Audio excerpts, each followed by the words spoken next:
एक बहुत पुरानी चुड़ैल एक कस्बे के पास बनी टूटी फूटी गुफा में छुप कर रह रही थी। एक हादसे में वो लोगों की मार से अपनी जान बचाकर भाग गई थी, इसलिए वो अब इंसानी लोगों की नजरों में नहीं पड़ना चाहती थी। ठंड हो या गर्मी या बरसात, वो तभी गुफा के बाहर निकलती जब उसे लगता कि इंसानी लोग उस समय अपने घरों में ही होंगे। उसी बीच वो गुफा से निकलकर अपने जरूरी काम कर लिया करती थी और फिर लोगों के बाहर निकलने से पहले वापस अपनी गुफा के अंदर ही छुप जाती। ऐसे ही उसका जीवन चल रहा था, पर जैसे ही ठंड आती उसकी एक मुसीबत बढ़ जाती थी, जो थी नहाने वाली। उसे ठंडे पानी से बहुत डर लगता था। जैसे जैसे ठंड बढ़ती जाती उसका शरीर अकड़ता रहता और ऊपर से ठंडे पानी में नहाकर मानो उसकी बर्फ बन जाती। वैसे तो वो रोज सुबह 3 बजे उठकर पास के कुएं पर जाकर नहा लिया करती थी और इससे पहले कि कोई इंसान वहाँ उसे देख ले वो झटपट नहाकर अपनी गुफा में आ जाती। पर क्योंकि अब सर्दियाँ आ गई थी तो उसके लिए मुसीबत आ गई थी। रोज की तरह आज भी 3 बजे सुबह चुड़ैल कुएं पर नहाने जाती है। अरे बाप रे, कितनी ठंड पड़ रही है। मेरा तो मन ही नहीं होता नहाने का।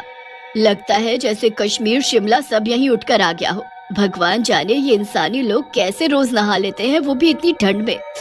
ना बाबा ना, मेरे बस की नहीं है रोज रोज नहाना। अब तो मेरा नहाने का मुहूर्त तभी निकलेगा जिस दिन धूप आएगी या फिर सीधा गर्मियाँ आएंगी तब।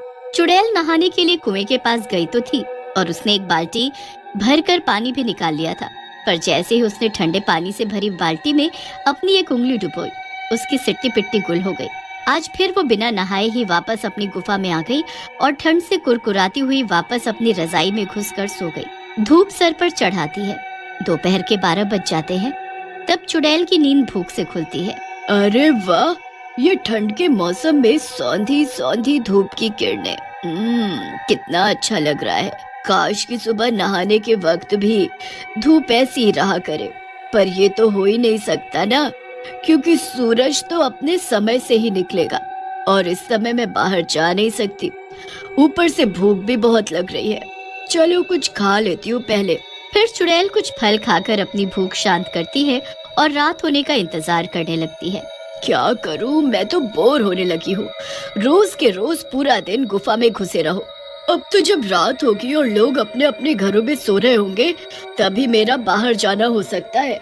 इधर चिंटू की मम्मी चिंटू को 1 घंटे से आवाज लगा रही थी।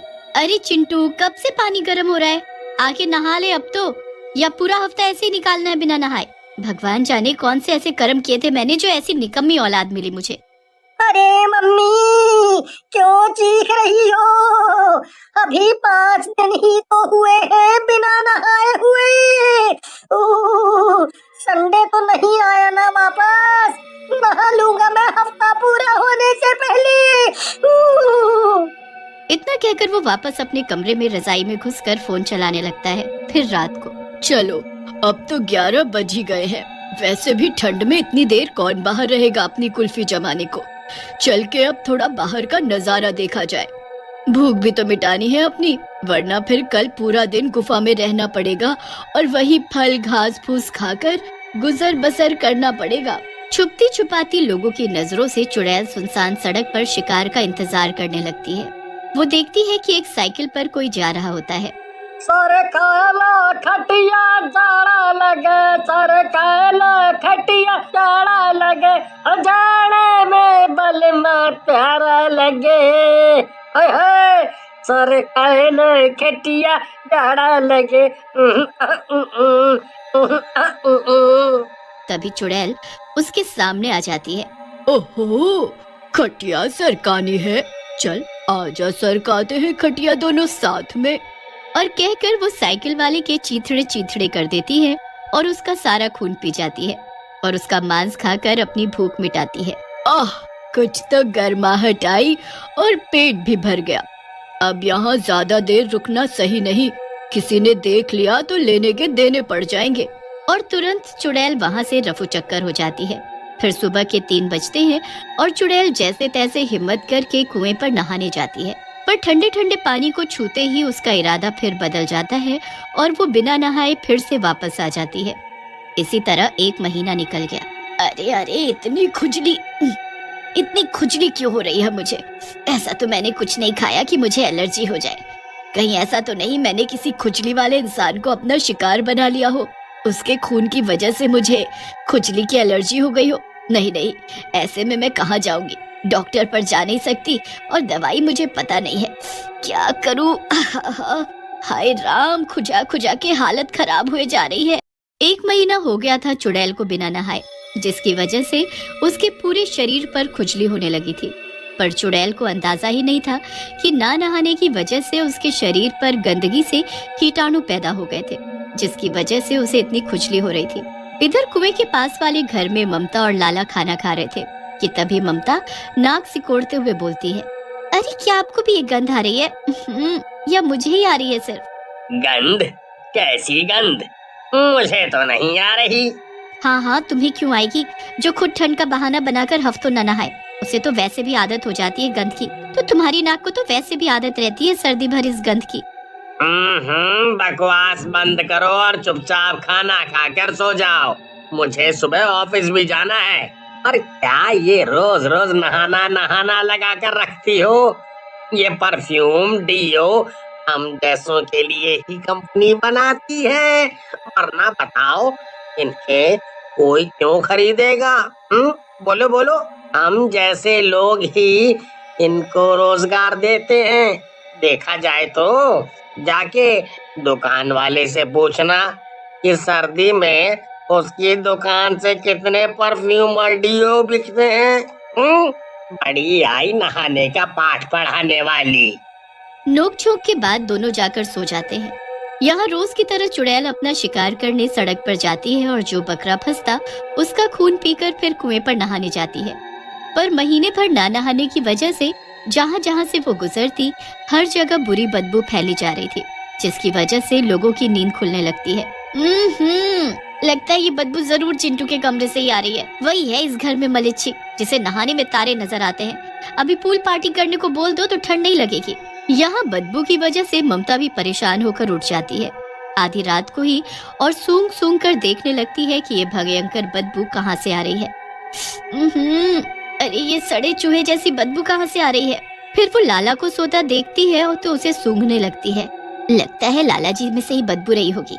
यही तो नहीं नहाते हैं हफ्तों तक, जब कीड़े पड़ेंगे तब समझ आएगा उन्हें। मैं तो इस नरक में नहीं सो सकती।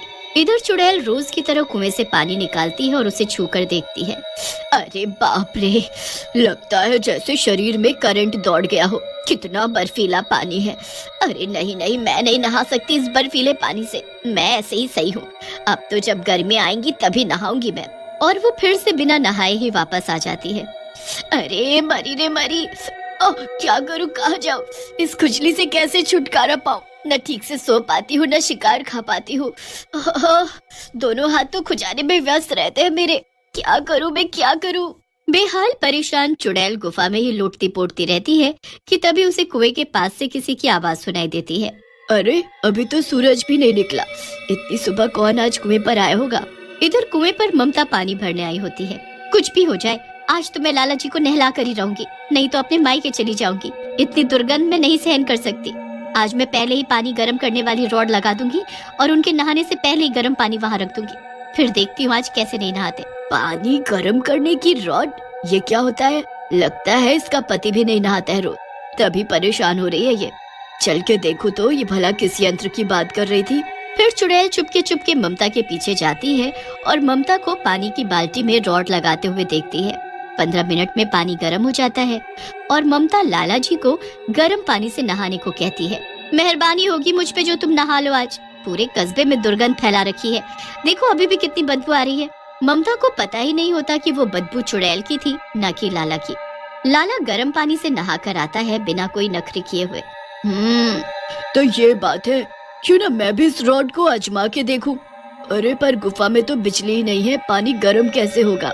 फिर चुड़ैल किसी तरह ममता के घर में ही उसी रॉड से पानी गर्म करती है और गर्म पानी की बाल्टी लेकर गुफा में आ जाती है। फिर गुफा के अंदर ही नहाती है। अरे वाह, आज तो सच में मजा आ गया। ये कैसा यंत्र है इंसानी लोगों के पास, जिससे ठंड में भी नहाने पर गर्मी वाले मजे।